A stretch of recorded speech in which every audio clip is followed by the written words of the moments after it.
everybody, ready? this is Alan. And I'm JJ Johnson. And this is Two Dads and a Joke. So, JJ, I got a good one for you. All right, give it to me. You know, I never play Monopoly with spotted cats. You know why? Why? Because they're cheetahs. All right. That was a good come one. on, that was good pretty good. That's yeah, all right. Yeah. Okay. So I got one. Okay. I got one. If I had a DeLorean, you know where I'd drive it? I don't know. From time to time. Oh.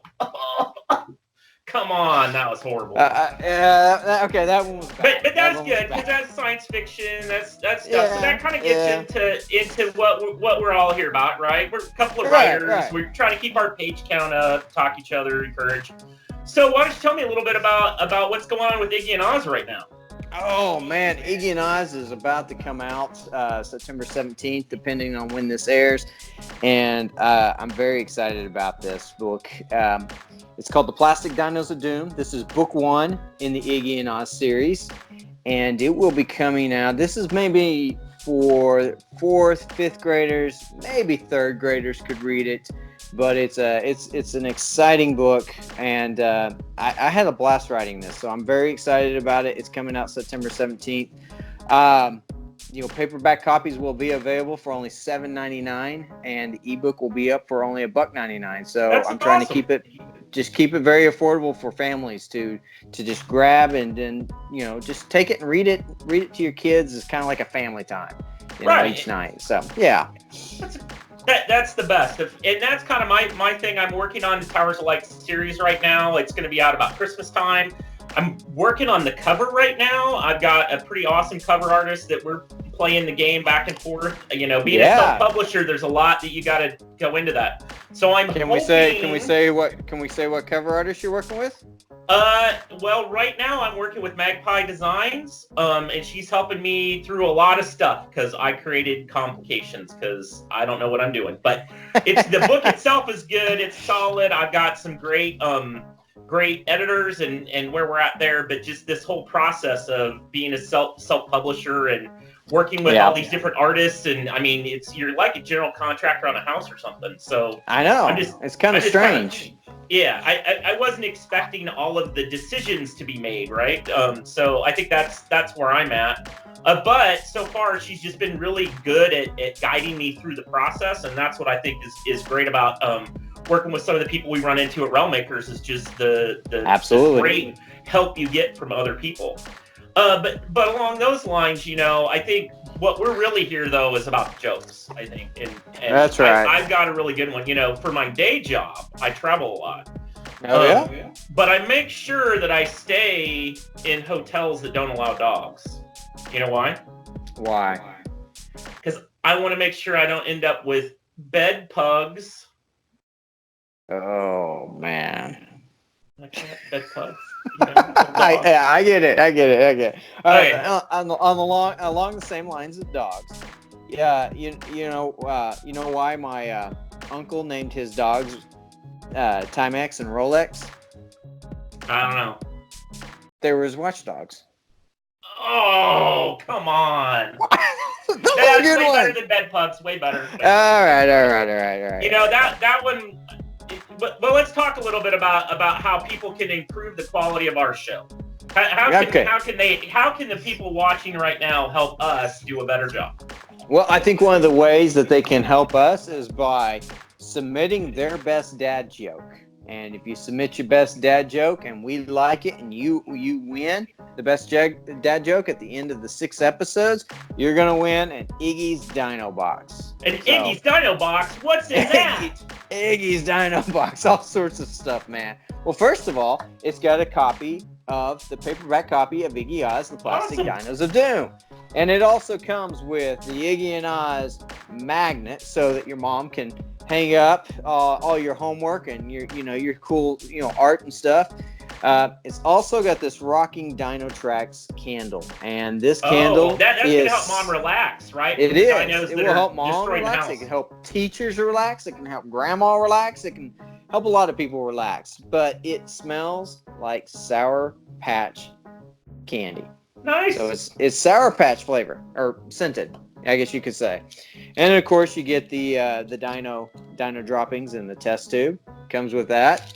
It comes with a bookmark. It comes with some, a couple of other swag things, including, it's a dino box. So you can't have a dino box without cool plastic dinosaurs. Obviously, you gotta have the dinos if it's a dino box. Yeah, have the dinos. Gotta have the dinos. That's awesome. So the winner of the best dad joke over the next 6 weeks is going to get a free Iggy and Oz dino box. That is awesome. Okay, cool. Well, at the end of the show, we'll have a nice sign up telling people where to go sign up for that. But I think the other thing, as I'm thinking about dinos taking over the world and all of that, I think, we were talking last time about, how we train up our kids and things like that. And your story came out of a desire to have good entertainment for your kids. Right. We were talking the other day about entertainment, about video games. And so man. Why don't you share where your head was at on the video games? Maybe I can give you some older dad, what not to do, maybe. Yeah, so my kids are a lot younger. So they're 7 and they're 5, and they are just discovering video games. I have an NES Classic, which, by the way, let's just admit is just retro games are just incredible. Going back and playing the original Mario Brothers. And, yes. The Punch Out and stuff like that. Mm-hmm. And, Zelda and all that. But my kids are starting to get obsessed. With the NES Classic. And so getting them to turn it off, or getting them to get off of, they have these little Kindle Fires that we got them, and they play games on those as well.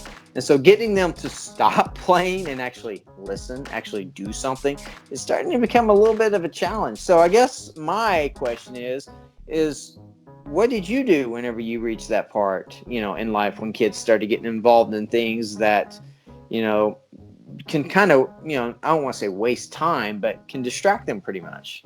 Well, I think there's a couple things on this. First of all, I have to admit, this is not an area of strength for me, JJ. You're kind of putting me in a corner here. I'm a pretty big gamer. I play a lot of video games. And I think, for me, where it really hit home was actually on my own behavior about the whole thing, and that I really needed to change my ways. Was I was at a t-ball game with one of my kids, and my son's like, get off your phone, like, pay attention to me. Right. And so you look at that and you go, first of all, your heart sinks, because you're like, I wasn't paying attention to my kid. Right. And it hurt their feelings. And so I felt really bad about that, but that really raised my awareness. And so, over time, I can't say I've been perfect, and I definitely have been distracted by all that. But I think one of the big things is, what are you doing on with the video games? I tried when they were younger to make sure we were kind of playing cooperative things. So we played a lot of Minecraft. We played a lot of like Lego Star Wars and the Lego games, because at least it was something we were doing together. And so if there was somebody like yelling, hey, come do this, it was kind of at all of us. And it was time to make a call. Is it time for all of us to get up and go eat or go do something else? And try to limit it in that way to, is it cooperative? Is it something that's building relationships? Because video games aren't all bad. And actually, there's some pretty good data out there that shows the sort of cooperative, we're working together on a problem, and that sort of stuff builds some good social skills and things like that. It's when you're off in the corner just staring at your own thing and you can't get away from it that it's a problem. And so I kind of balance that out that way with is it cooperative? Is it something and age appropriate, right? I mean, there's plenty of cooperative stuff that's not age appropriate. And I took a lot of flack from my kids, basically because their friends could go, when my kid's 8, their friends are playing Call of Duty, and my kid's not playing Call of Duty, right? That just wasn't what I was going to do. And it came back to, that taking the time to know what the games were, to sit down and play them and actually sit with them. If it was something they were going to play like on Xbox Live or something with their friends, again, going back to the cooperative thing of it, right? Was there a way to at least know that was something that wasn't going to, kind of break the moral compass while we're at it? I mean, I'm Yeah. not perfect at it by any stretch of the imagination, but that's kind of the rules of thumb I thought worked pretty well for my kids. You know, it's interesting that you brought that up because I noticed that when my kids, one of their favorite times during video games is when I play the video game and they can sit down beside me and they're like, "Are you gonna get the level 9 on Mario, or are you gonna, knock Tyson out?" Which I guess it's not Tyson anymore, or but they have a blast when I sit there and play the video game and they can sit here beside me and watch me do it. But one of the things I've noticed is that when I'm over here on the phone and they're over here playing video games, that's when things start. So it takes me also putting my phone up on the mantle, getting off social media, and that's something that I've had an addiction to as well that I need to learn to control in order for, and it goes back to setting the example as well for your kids. And so yeah, I see what you're saying, and I think that's a very good approach. I like that. I'll have to keep that in mind, and I think some other dads out there who are dealing with the same thing I'm dealing with would also have to keep that in mind. So that's very good advice. And I think, in closing this out, the one thing I got to warn you about, JJ, there's going to come a day when your child is better than you at the video games, and it's just a sad day when all of a sudden, instead of you carrying your kid to the end of the mission, you're being carried very bodily across the battlefield to solve the problem. So that's coming up, but enjoy it now while you're the hero and they wonder how you make it happen. Well, there you go.